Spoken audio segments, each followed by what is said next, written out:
O fim da Segunda Guerra Mundial, em 2 de setembro de 1945, foi um motivo de festa no mundo todo, mas a comemoração e o alívio duraram muito pouco tempo. Os relatos dos libertados e as cenas encontradas nos campos de concentração nazistas revelaram um horror muito além de qualquer imaginação, e as bombas atômicas de Hiroshima e Nagasaki despertaram uma paranoia global. Se uma terceira guerra mundial acontecesse, talvez não sobrasse ninguém para contar a história. Não demoraria muito para que esse clima de ansiedade, medo e terror contaminasse também as HQs. Foi o momento mais sinistro da Era de Ouro.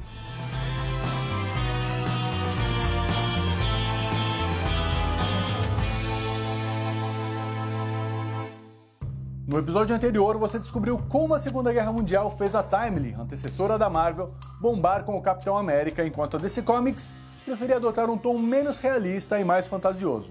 No final, não adiantou nada. Na ressaca do conflito, as duas pareceram bobinhas demais.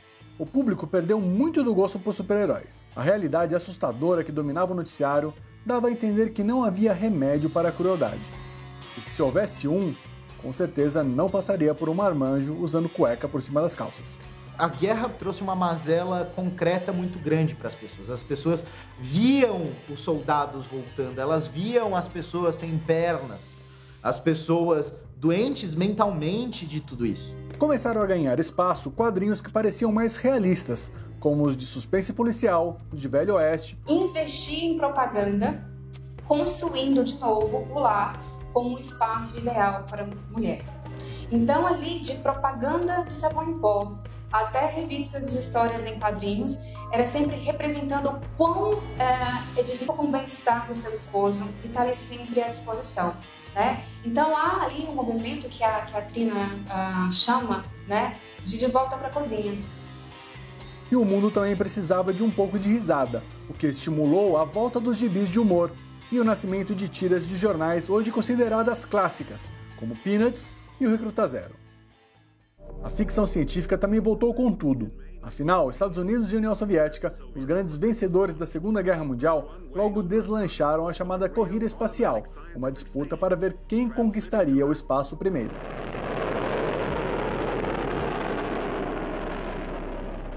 As notícias mais frequentes sobre o tema colocaram foguetes, astronautas e satélites no imaginário do público. As HQs foram lá e acrescentaram discos voadores, planetas exóticos e alienígenas malignos. É bom apontar, né? Então vão investir em outros gêneros de quadrinhos e também vão cancelar títulos. Quem melhor entendeu esse novo leitor foi uma editorazinha até então pequena, a EC Comics.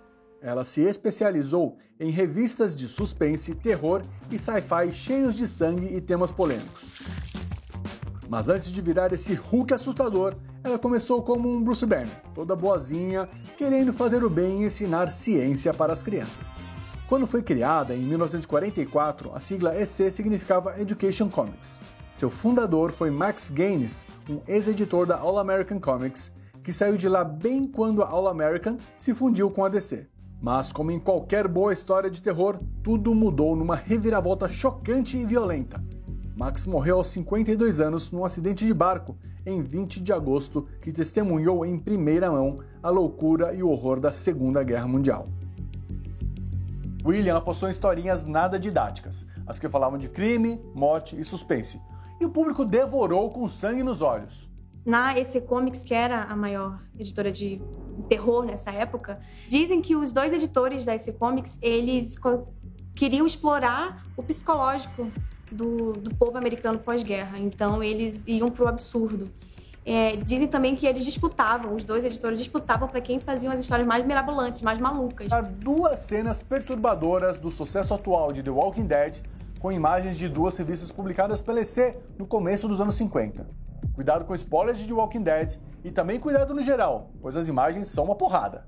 Este painel chocou os leitores mostrando personagens queridos decapitados dentro das duas páginas da revista The Walking Dead 144. Essa era a capa de Crime Suspense Stories número 22, de 1954. O Cal perdeu um olho nas páginas interiores de The Walking Dead número 83. Esse é um painel de Hunt of Fear número 19, de 1953. A violência chegou num ponto em que só humanos agindo como monstros não bastava. O público queria monstros de verdade. Era a mutação final da EC.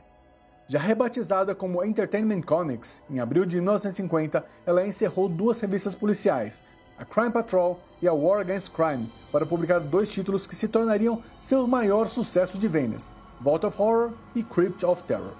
Essa última talvez você não conheça porque depois de 3 edições, ela mudou para seu nome mais famoso, Tales from the Crypt. Ela era narrada por uma caveira com uma risadinha bem sinistra que se tornou a personagem mais famosa da EC. I guess he knows the pecking order now.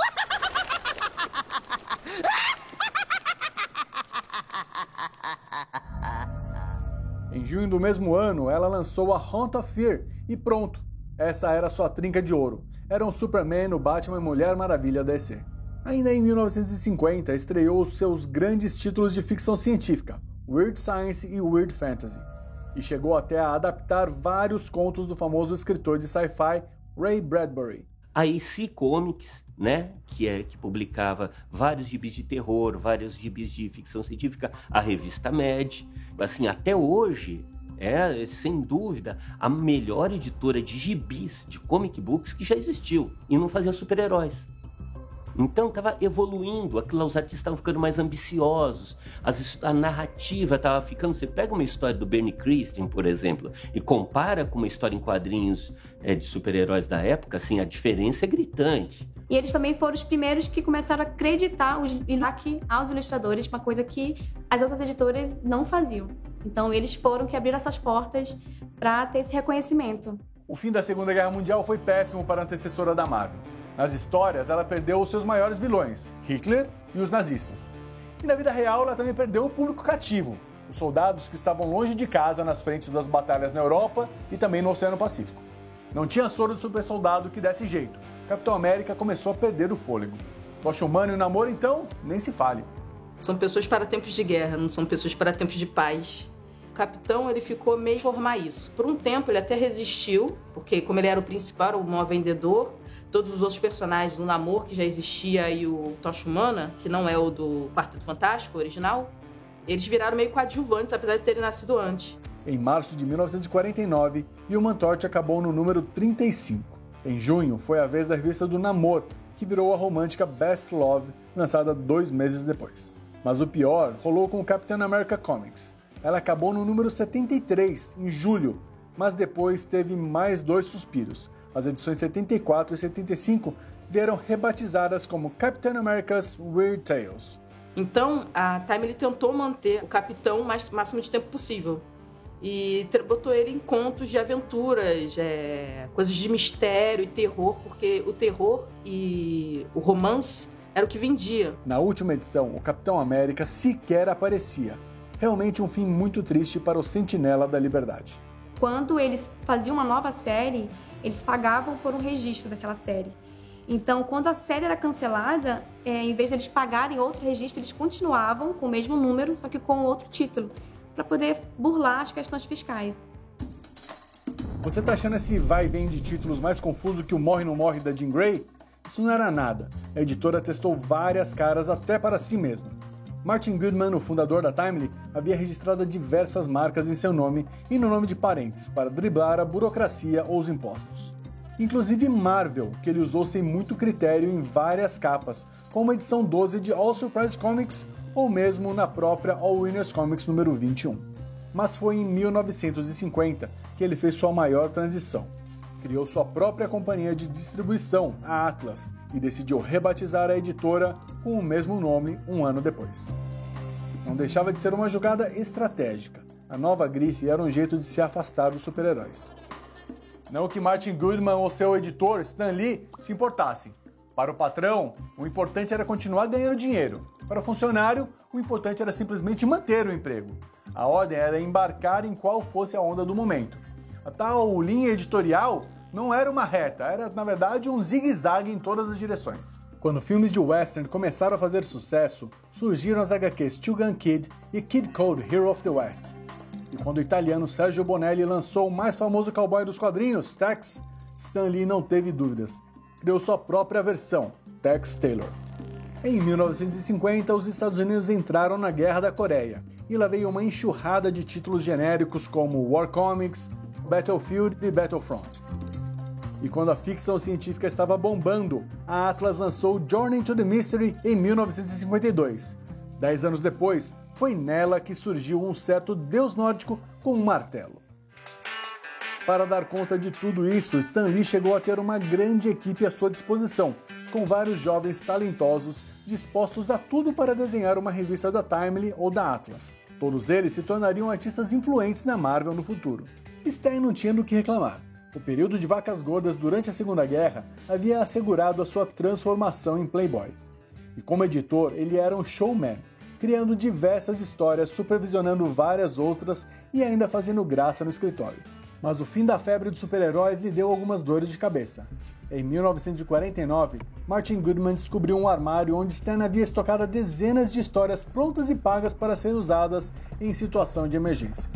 O problema, a maioria delas ainda envolvia vigilantes encapuzados que não interessavam mais ao público. Para compensar o prejuízo, Goodman mandou Stan demitir vários funcionários, nas vésperas do Natal. Até fevereiro, quase todos, com exceção de Stan, tinham levado um pé na bunda.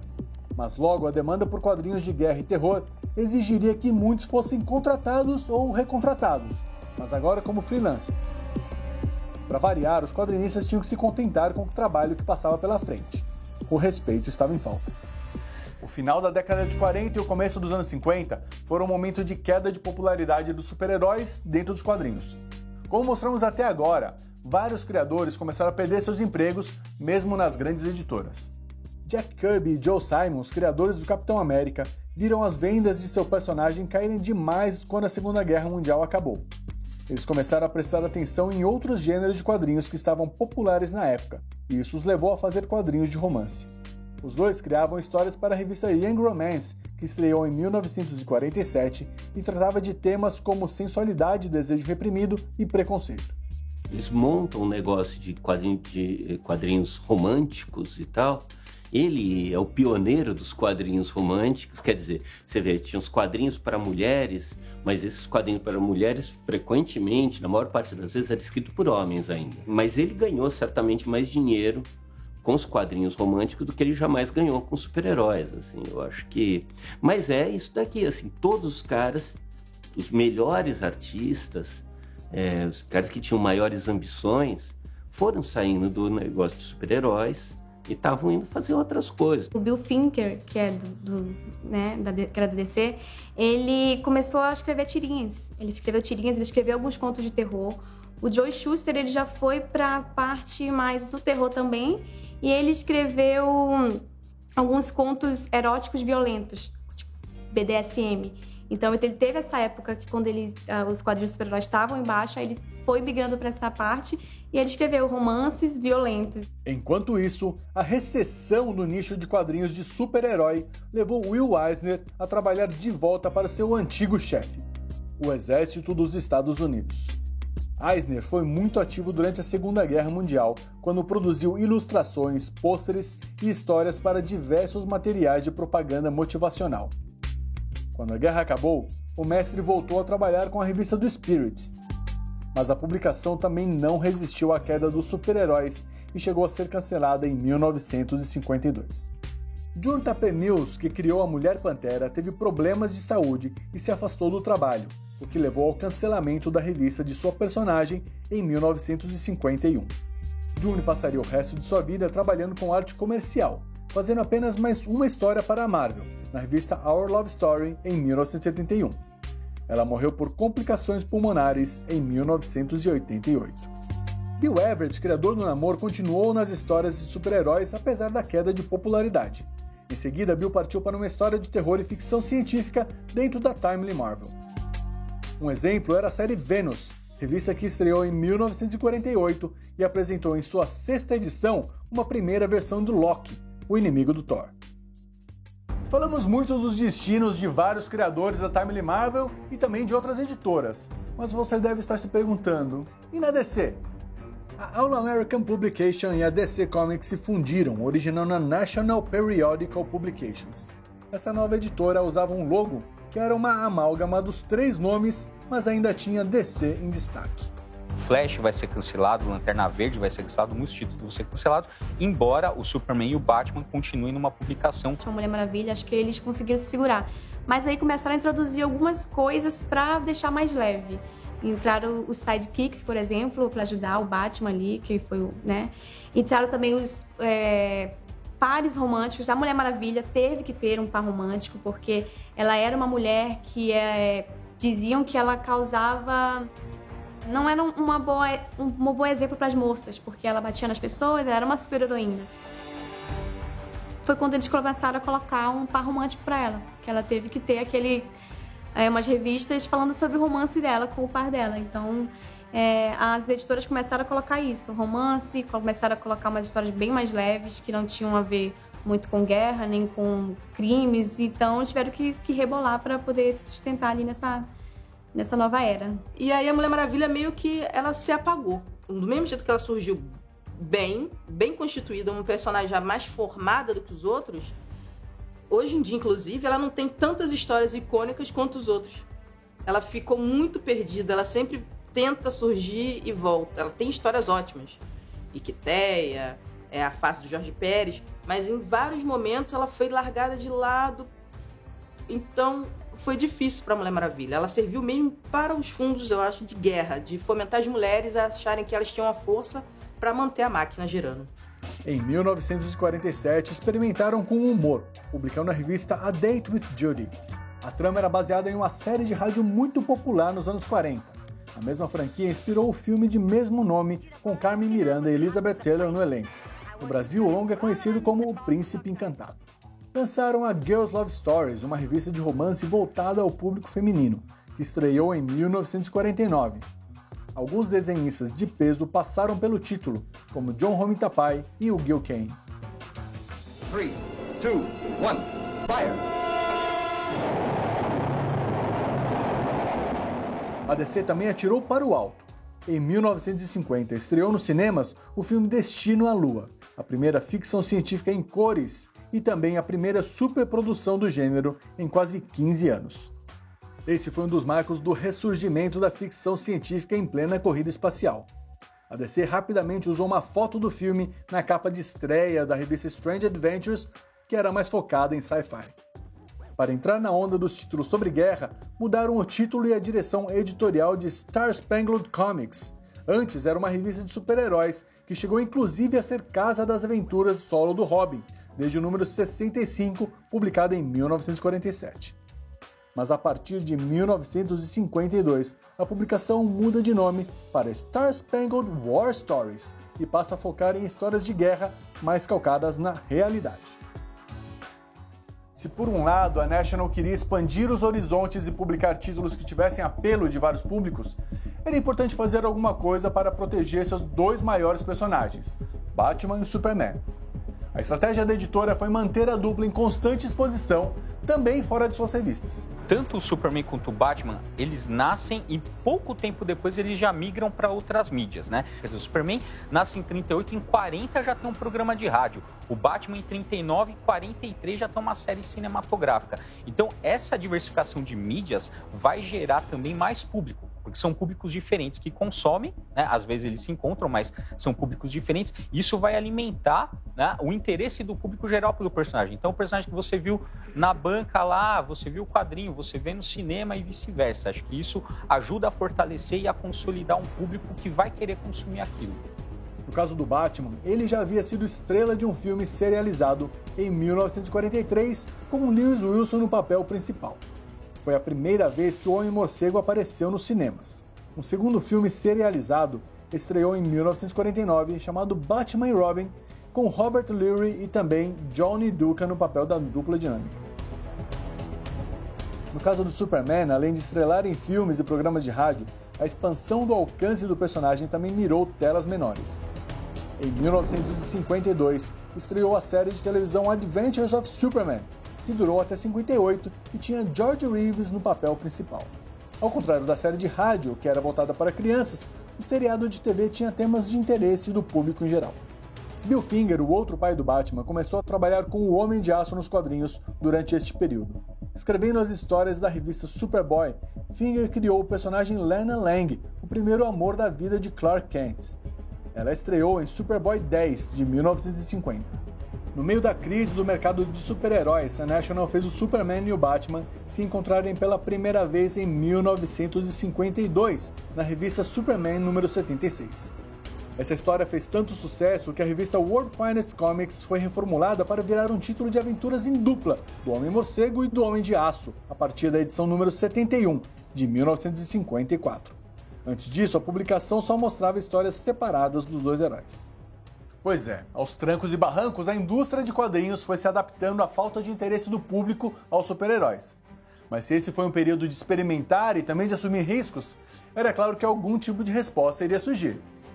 O início da resposta veio em 1948, quando a revista jornalística Collier's publicou a matéria Horror in the Nursery, sobre o impacto das HQs na mente dos jovens. A fonte era o autor e psiquiatra alemão naturalizado americano Frederick Wertham. A reportagem incluía fotos sensacionalistas com modelos que reproduziam comportamentos supostamente inspirados pelas HQs. No próximo capítulo, vamos falar sobre uma cruzada travada contra os quadrinhos, uma campanha que iria mudar as histórias de super-heróis por muitos anos.